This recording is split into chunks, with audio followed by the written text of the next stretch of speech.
Hello everyone, welcome back to another video on my channel. Today I have a tutorial for you on how to get bigger lead sounds.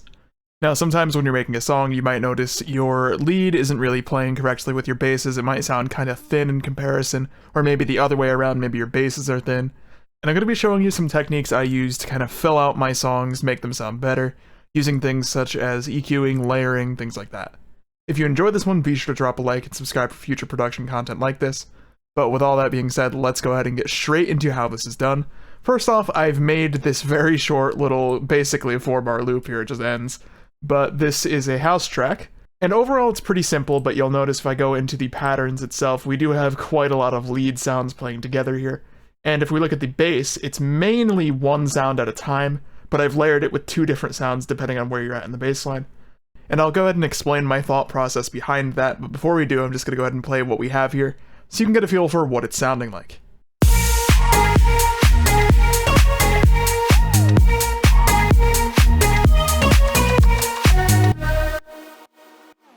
Okay, so that is the track we're going to be working with here in this video, and starting things off, we're going to listen to all of the leads, first off put together with our sidechain as well. This is what that sounds like right now.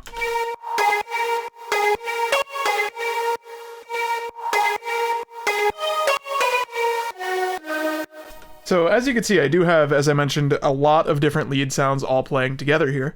And this was kind of to go with what I think is my main lead, kind of support it in a way and make it more full. If I do play what I feel is the most prominent lead, that being this one. So that is a very cool sound, I like it a lot. And I think on some tracks that could totally work on its own just with a bass line. So for example like this. Like something minimal like that I think would be a really cool track idea, and that's probably something I'll put together at some point. But for this track specifically, I thought it needed some more layering to make it sound a little more full. So we do have quite a few layers here which I'm going to break down, and the most important takeaway of this video is how to pick sounds that actually help your lead sound better and don't conflict with it. Every single sound I've added to this stack is very different to one another. They're all doing a different job. And the reason behind that is that when you play them together, they're actually, doing different things even though they're following the same MIDI, just in terms of their general sound profile, and it helps it to sound more full. If you have sounds that are very similar and you're putting them together, obviously sometimes that could work out just fine, but most of the time you're going to find they conflict with one another and don't end up sounding good. So our next layer is this one. That is a super distorted patch that I think supports this really well. This track actually initially went in a different direction where that was really loud and this lead didn't exist, and that actually made that the main focus, but I thought that was actually a mistake, so I adjusted accordingly. When you put these together, it's adding a lot, especially to the top end. It makes it a little more fuzzy is the word I'd say. And then we're going to get into some more stuff that we've also added to that. Our next layer sounds like this. This one, I'd argue, isn't really that necessary. It's not too audible, but I was just going through different presets literally at this point, and I thought that one just sounded cool. The next one doesn't follow the same MIDI. This is just a little bit of a stab that happens once in a while. Just a sine stab like that. Just a cool layer to add in there, but now going back into what else we've got. That is a saw that also has a sine wave 4 octaves down, and it's being distorted, and then low cut so that way you don't actually hear that sub. Just to give it a very nice bit of grit. That plays kind of well with this layer up here. But one is more full and long, and the other is a bit of a pluck. And going back down, we got this. This is a vocal one shot with some delay on it to fill out some space some more. And then we've got this layer. This is mainly for transient. We've also got this one. And this one. So I do have a lot of different layers here, and what's really important when you're stacking sounds like this is EQing, compressing, things like that, so nothing sticks out too much. If you don't do that, you're going to have something that's really uncontrolled, but as you can see, I've mixed these in, and I think this is a nice full-sounding stack now.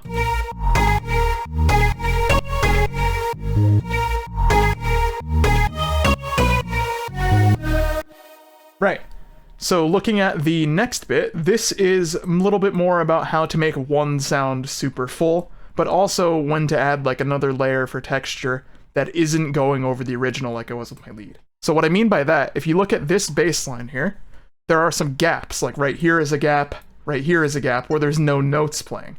And what I've actually done is added a different bass patch altogether. It's not the same sound. For reference, one sounds like this, and the other one sounds like this. So one is more of like a bass pluck in a way, the other one is just a long note. And I have that doing like cool slide stuff on the bits of silence on this patch. So that's a good use of creative layering to make it more interesting, which sounds like this.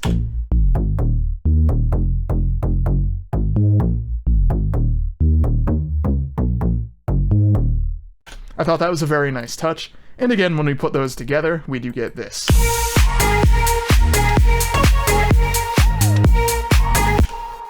Next thing I want to take a quick look at are the drums, because I'm doing some interesting layering to make these support the instrumental sections in a way. So obviously when you're making a house track, originally you'll have the basics, which is a kick, a clap, and open hi-hat maybe, which sounds like this. I've also reversed that clap every second hit, so that way it has that bit of slide into it right here. Thought that was a nice touch.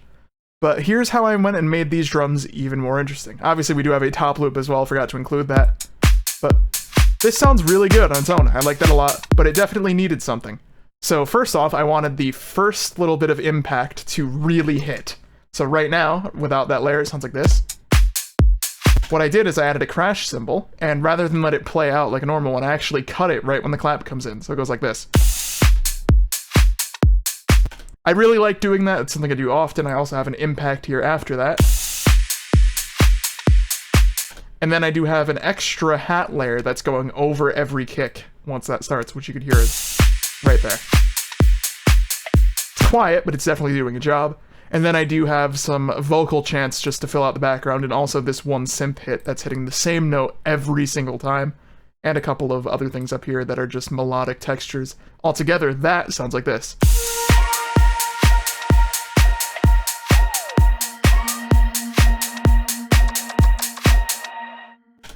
So those play very nicely because, you know, they're in key with the stuff up here, and I think in general that really helped this track to be even cooler. Gave it some texture that it otherwise wouldn't have had. Right, so that is this project kind of explained here. That's how I went and made the leads really full. But we do have one other thing I'm going to go ahead and show in this video.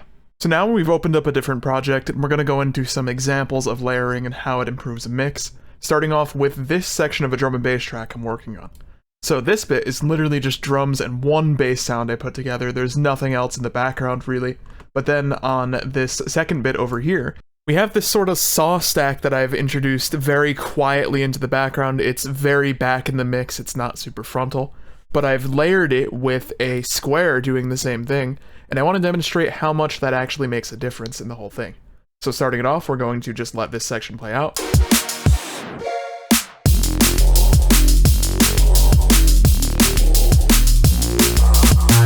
You see this bit, as I say, is super bare, not much going on, and then we have our layers.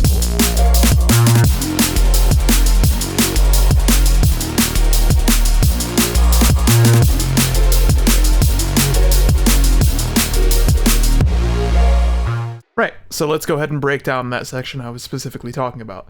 So we have this saw stack I mentioned that sounds like this.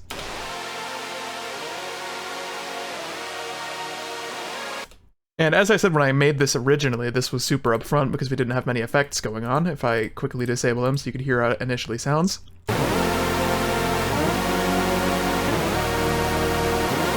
So nothing crazy, just some saws with some filters, reverb to put it back in the mix, like this.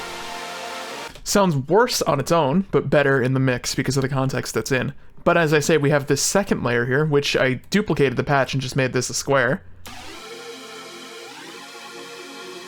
And I actually upped the detuning a bit to make it a little more wide like that. But when we put these together, versus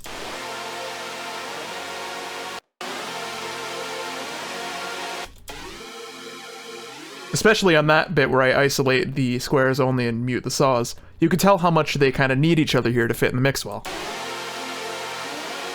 It just gives it that extra bit of, I guess, sparkle that makes it interesting. You could also go further by adding like a more crystal-y layer. Like say, for example, I duplicated the MIDI once again and put it up several octaves and put it in one of those delays that goes up even more. Something like that to give it even more texture would be a pretty good idea. But that is just another example of how useful layering is in a track like this.